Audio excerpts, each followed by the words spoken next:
I stood in front of the hallway mirror, staring at the woman staring back. I barely recognized her. Her eyes looked dull and lifeless, framed by dark circles that no amount of sleep could erase.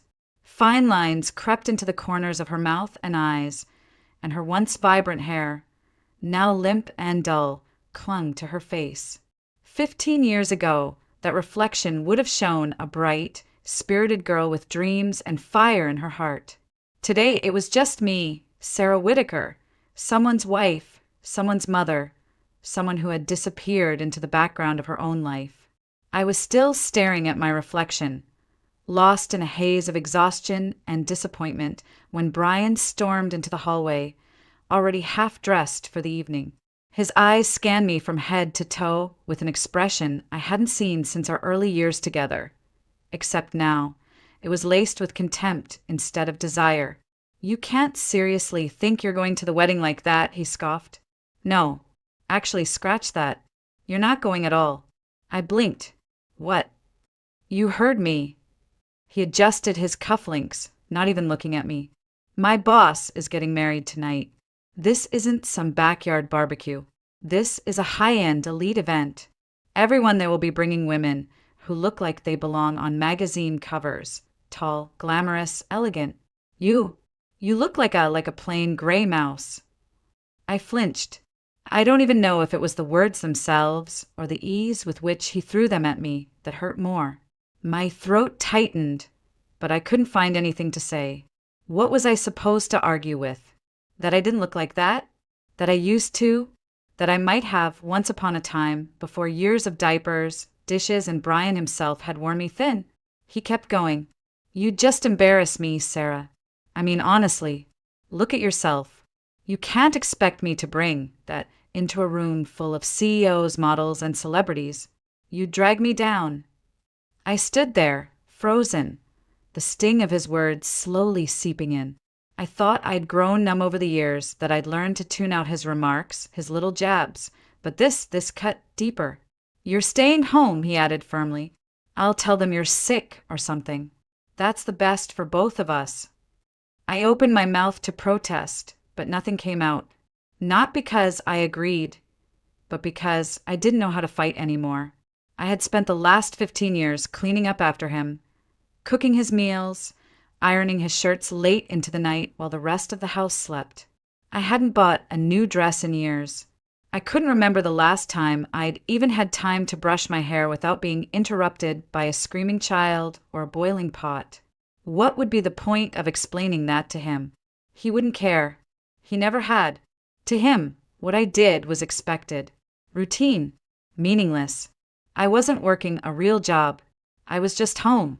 And being home meant I was invisible, until he wanted someone to blame or scorn or look down on. He disappeared into his office, slamming the door behind him. I was left alone in the hallway, surrounded by silence and the faint ticking of the old wall clock.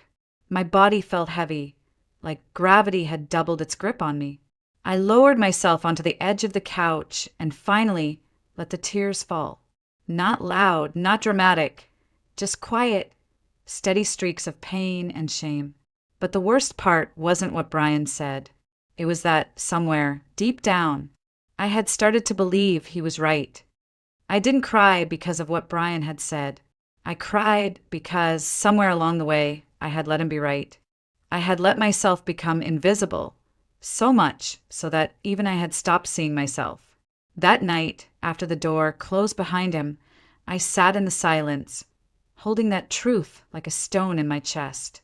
I hadn't just been humiliated by my husband. I had betrayed the girl I used to be. The next morning came like any other. I made breakfast, packed lunches, reminded the kids to grab their backpacks. Brian sat at the kitchen table scrolling through his phone like nothing had happened. I wanted to say something, to ask him if he really meant what he said, but the words got caught in my throat. Maybe I wasn't ready yet. The days that followed were thick with tension. We barely spoke, only what was necessary to keep the household running. I tried, once, twice, to bring it up again. I told him that I was his wife, that I had every right to go with him to the wedding, that it wasn't about appearances, It was about respect. But each time I tried, he shut me down with a look or a snort or worse, silence.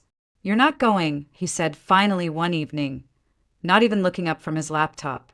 "Stop bringing it up. I already told them you're sick. That's that." I almost gave in. I almost let it go.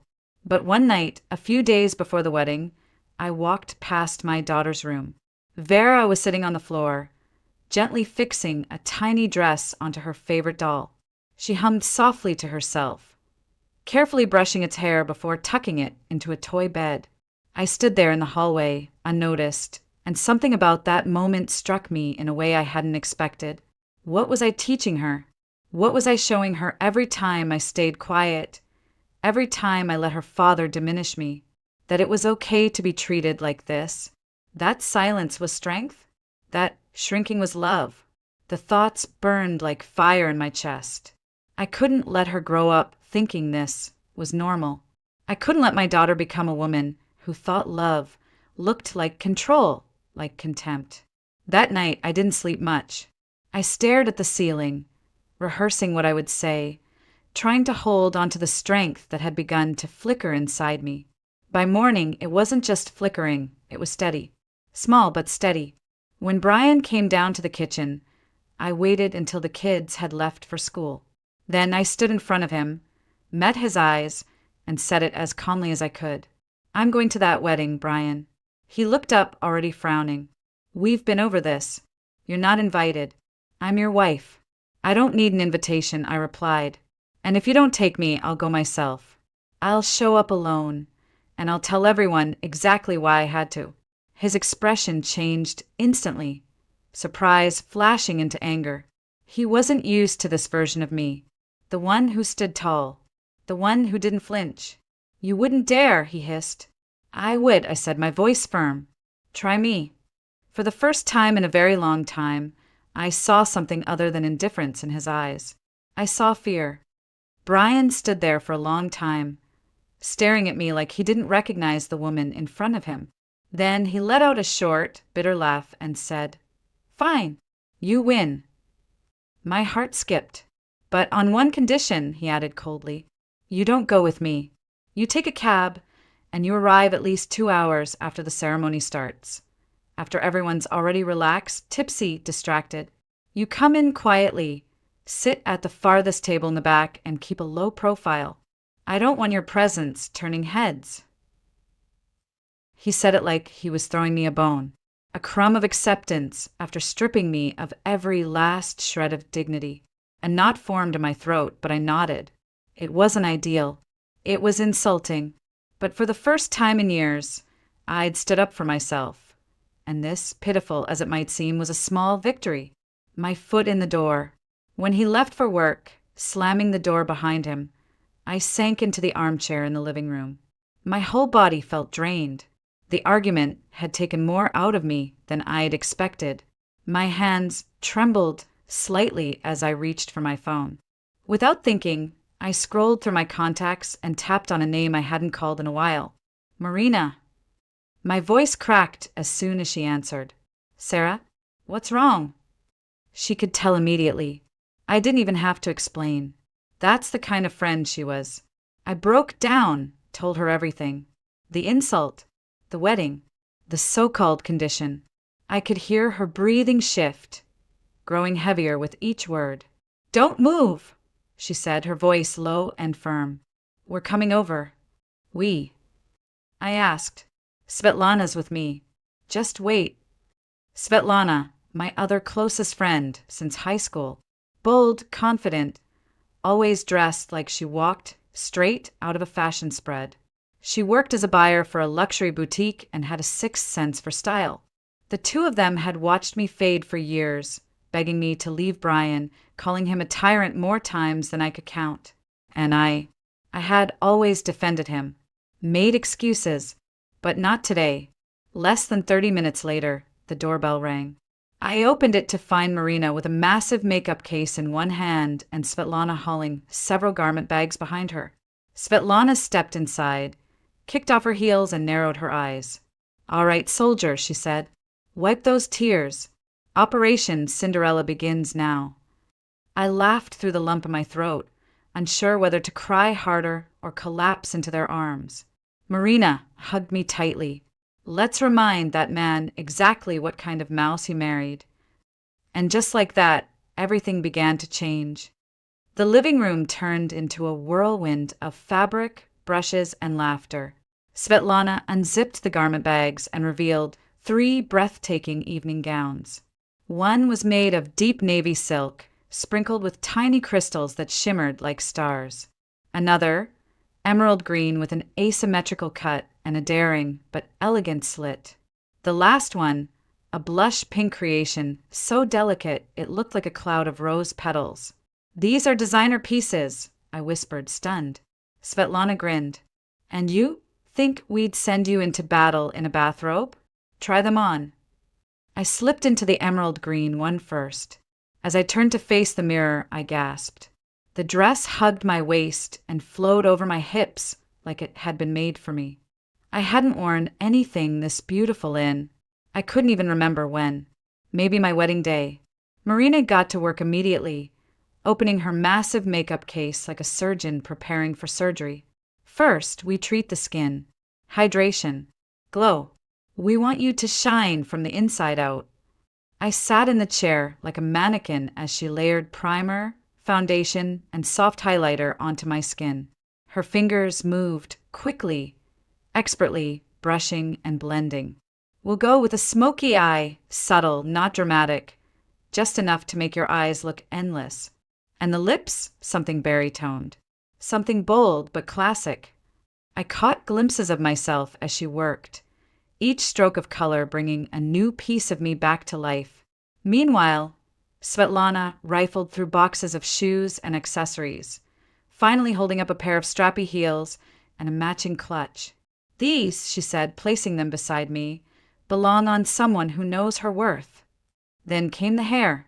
They washed it with some kind of gloss-enhancing shampoo and blow-dried it into soft, voluminous waves.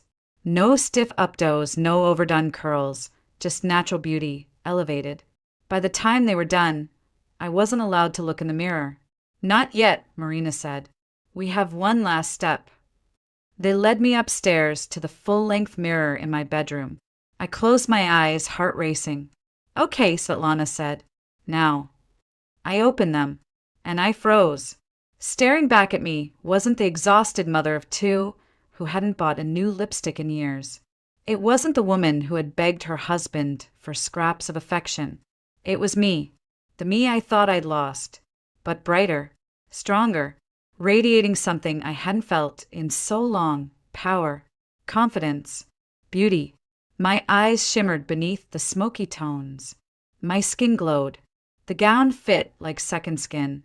The heels made me stand taller, not just physically, but emotionally. I looked like I belonged in that world Brian was so desperate to keep me out of. "Mom," a small voice said behind me. I turned. My son, Fedor, stood in the doorway, eyes wide, holding his toy truck loosely at his side. "You look like a princess," he said in awe. Something inside me broke and healed all at once. I knelt down, kissed his forehead, and whispered, "Thank you, sweetheart." As I walked down the stairs and out the door that evening, I wasn't just heading to a wedding. I was stepping into a version of myself I hadn't known I still had. I wasn't afraid anymore. The car pulled up just outside the gates of the country club, its polished stone entrance glowing under a sea of string lights and soft chandeliers. I had asked the driver to stop a little farther down the road. It was part of the deal, after all. Brian's humiliating condition: arrive late, keep a low profile, don't draw attention. He wanted me to sneak in like a shameful secret, but I had no intention of sneaking. I stepped out of the car, heels clicking steadily against the stone path. The cool air kissed my skin through the silk of the emerald dress, but instead of shivering, I welcomed it. It kept me alert, grounded. As I approached the grand entrance, 2 security guards turned to glance at me. One straightened, the other blinked twice. I caught a glimpse of myself in the mirrored door, tall, composed, every strand of hair perfectly in place, makeup untouched, gaze steady. Svetlana's voice echoed in my mind, Walk like you own the room. The moment I crossed the threshold into the ballroom, it felt as if someone had turned the volume down.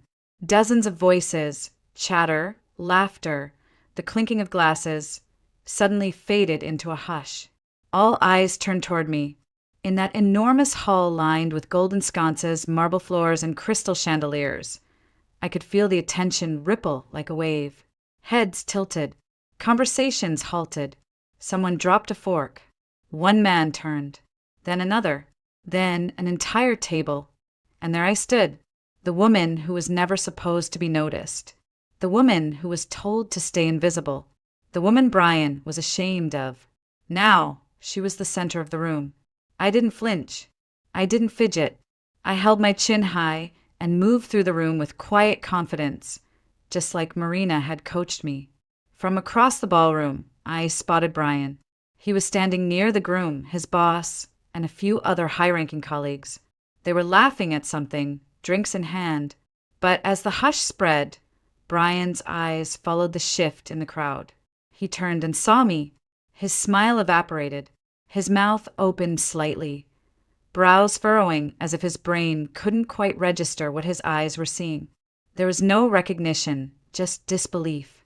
Because in that moment, he didn't see his tired housewife. He saw a woman who didn't belong to him anymore. Before he could move, someone stepped into my path. "Forgive me," a rich voice said with a southern lilt, smooth as velvet, "but I don't believe we've been introduced." I looked up to see a man in a tailored navy suit, tall, composed, hair slightly graying at the temples. His eyes, warm, intelligent, met mine with curiosity, not arrogance. "I'm Daniel Montgomery," he said, offering me a glass of champagne. Best man, lifelong friend of the groom. "Sarah," I replied, accepting the drink. My fingers brushed his, warm, steady. He held my gaze for a moment, then smiled. "Sarah, that's a lovely name. Fitting." "Fitting?" I asked, for someone who just stole the room. My cheeks flushed, but I didn't look away. "Are you here alone?" he asked. "My husband's here," I said, nodding toward the far end of the room where Brian now stood frozen, watching us with a darkening expression. Daniel followed my gaze, his smile faltering for just a second. "Well," he said, lifting his glass, "if he's not by your side, he's either very foolish or very brave." I didn't answer. I just sipped the champagne and smiled. Daniel didn't leave my side. We drifted between conversations, and every time someone tried to pull him away, he gently redirected back to me. But he wasn't clinging or performative. He was simply present, completely. He asked about my interests, not my husband. About my favorite movies, books, whether I liked museums. I told him I used to paint still lives, mostly, though I hadn't touched a brush in years. "That's a shame," he said, leaning in just enough for me to catch his cologne.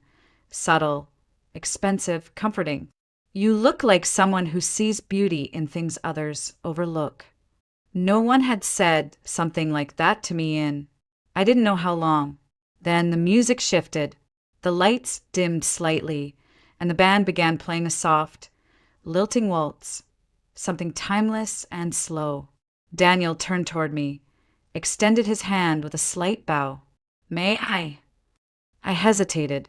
For a heartbeat, I glanced across the room. Brian stood like a statue, arms crossed over his chest, his jaw clenched so tight I could see the muscles twitching beneath his skin. "Good." I placed my hand in Daniel's, and he led me onto the dance floor.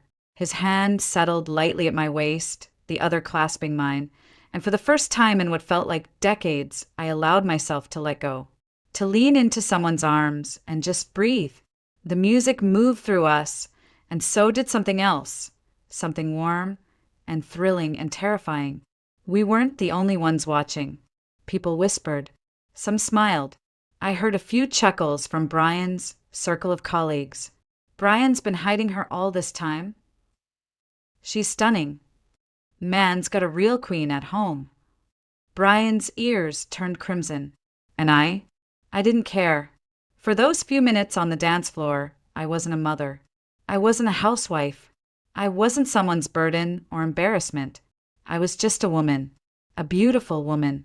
When the music ended, the applause rippled through the room. Even the bride and groom came over. "Daniel," the groom laughed, "you always find the most beautiful woman in the room."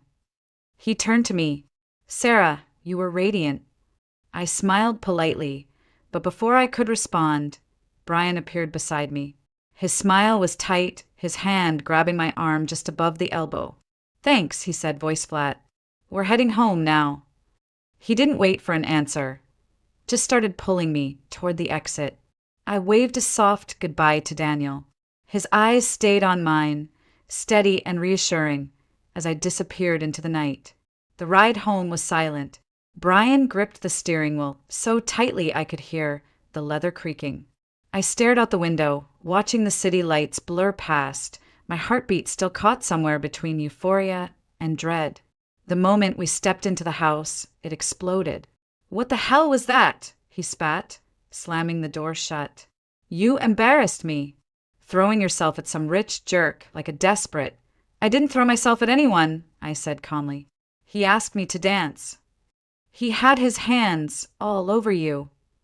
"No," I replied, my voice low but unshaken. "He had his hand on my waist, just like every other couple dancing." "You looked ridiculous," he barked, stepping closer. "Like some overdone." "Say it," I challenged. "Say what you really want to say." His eyes narrowed, and then his fingers dug into my arm hard. "You think a dress and some makeup change what you are? You're still nothing, Sarah. Just a gray mouse in a prettier box." Something inside me snapped. I wrenched my arm free, and for the first time in 15 years, I looked him straight in the eyes and didn't flinch. "No, Brian," I said coldly. "I'm not the one who's nothing. You are." The next morning, I woke with a dull ache in my arm where Brian had grabbed me. There was a faint red mark, not quite a bruise, but it lingered like a stain. I sat on the edge of the bed in my robe, staring at the vanity across the room. The makeup had long since been washed away, the dress folded back into its garment bag. But the woman who had looked in the mirror last night, she still lingered somewhere beneath my skin. As I reached for my clutch to get my phone, something small and stiff slid out from the side pocket. A card. I picked it up and stared at the embossed lettering. Daniel Montgomery, Montgomery Properties, Charlotte, North Carolina, a phone number beneath. He must have slipped it into my hand at the end of the night, so discreetly I hadn't even noticed. Just a moment of warmth, his fingers brushing mine as we said goodbye. I hadn't thought anything of it then, but now, holding the card, I felt something stir. Something dangerous. Something electric. I shouldn't. I was still married, but I also wasn't living. The urge to text him sat in my chest like a held breath. I paced the kitchen, phone in hand, typing and deleting the same message over and over. "Thank you for last night." Too vague. "It was nice meeting you." Too formal. Finally, I just wrote what I meant. "Hi, it's Sarah. Thank you for everything." I hit send and immediately regretted it. My heart pounded in my throat. What if he didn't reply? What if he thought I was chasing him? What if, ding. His response came in less than a minute. "Sarah, I was hoping you'd reach out. I haven't been able to stop thinking about you. May I call you sometime?" I stared at the screen, the words glowing like a soft light. Over the next few days, we didn't speak by phone, but we texted. Long, slow conversations that stretched from morning to night. He asked questions but never pried. He never pushed. He listened. He told me about his love for photography, how he traveled often for work, how he sometimes went weeks without seeing anyone who truly looked him in the eye. And then he asked me, one evening, what made me happy. I hesitated before typing. I used to paint. Still lives. Landscapes. I haven't done it in years. He replied, "Do you have any of your work? I'd love to see it." After staring at the screen for a long time, I sent him a photo of an old painting I'd done. Fruit in a cracked ceramic bowl. Shadows curling like smoke across a weathered wooden table. His response came instantly. Sarah, that's incredible. You have real talent. You can't let it die. You should paint again. For yourself, not for anyone else. I felt something shift in me.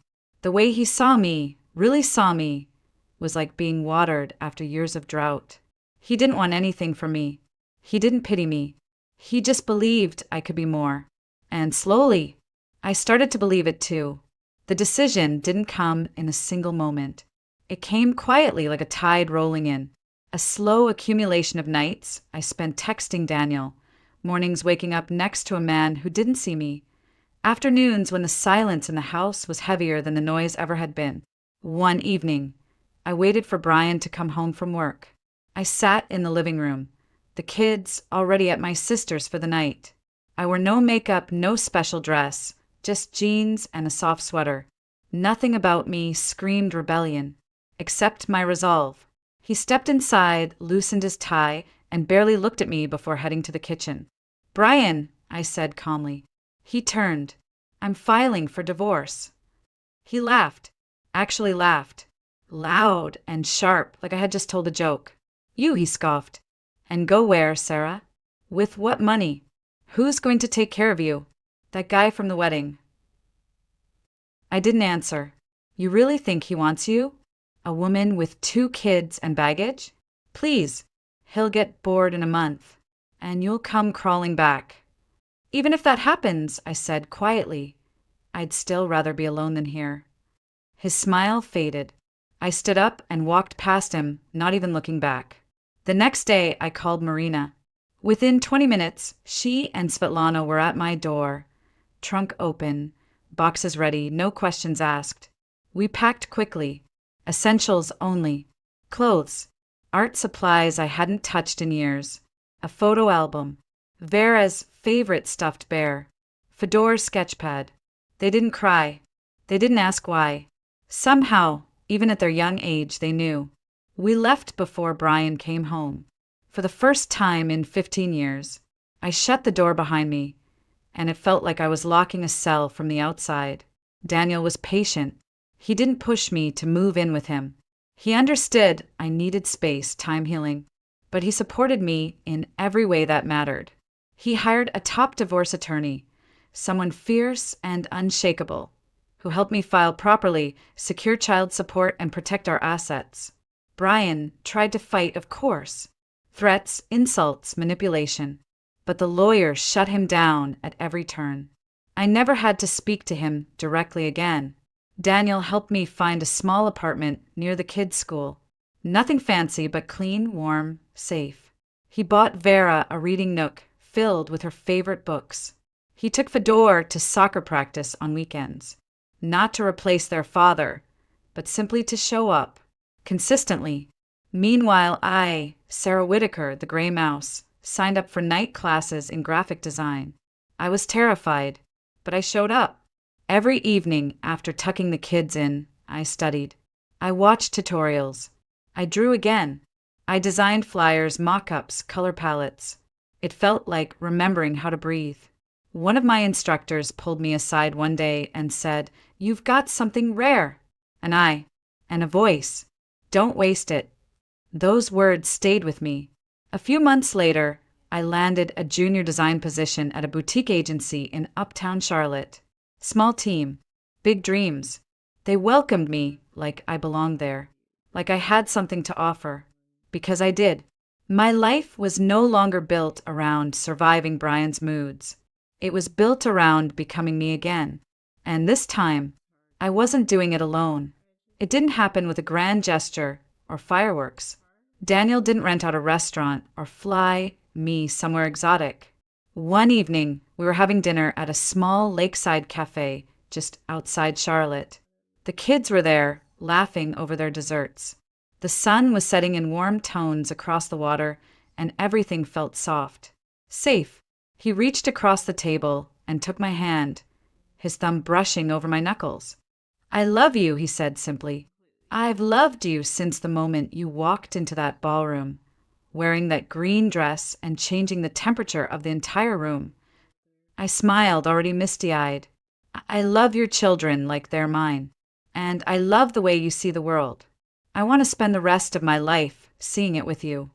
Then he pulled out a small velvet box, not flashy, not dramatic, and inside was the most delicate ring I'd ever seen.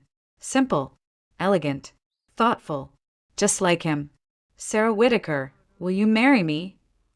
I didn't even need to think. I whispered, "Yes," as the kids cheered and wrapped their arms around us. A few months later, we moved into a house we picked together, a charming craftsman-style home tucked into a quiet neighborhood filled with oak trees and flower beds. It had a wraparound porch, a big kitchen, and most importantly, an upstairs room with floor-to-ceiling windows. It became my studio. Daniel filled it with easels, brushes, canvases, and shelves of watercolor paper and oil paints. I spent hours there, sunlight flooding the walls, music humming low from the speakers. I painted again, for real this time, not just to remember who I was, but to create who I was becoming. The kids thrived. Fedor joined a local art club. Vera started ballet. Our home was filled with music, messy dinners, half-finished puzzles, and love. So much love, it spilled out of every doorway. Brian, meanwhile, unraveled.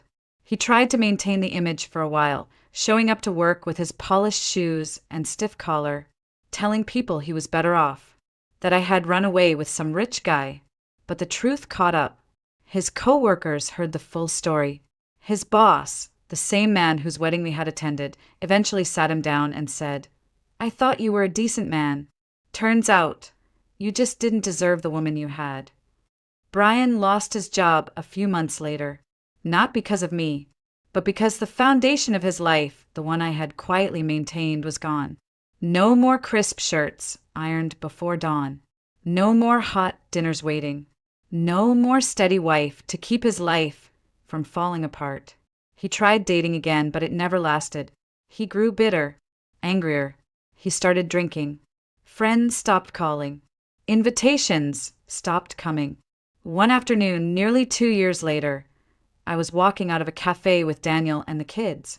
We were laughing about something, Vera's marshmallow mustache or Fedor's awful joke, I don't even remember. But as we stepped onto the sidewalk, I saw him. Brian. He was across the street, leaning against a lamppost, paper cup in hand, clothes wrinkled, face pale and sunken. He didn't say anything. He didn't call out. He just stared. And I knew he recognized what he had lost. Not just a wife, not just a family, but a life that could have been. He had thrown it all away for pride, for control, for ego. And now justice had been served. Not by vengeance, not by courtroom drama, but by life itself. He stood alone on that sidewalk, watching the family he could have had disappear around the corner, into a future he would never be part of. And me? I never looked back.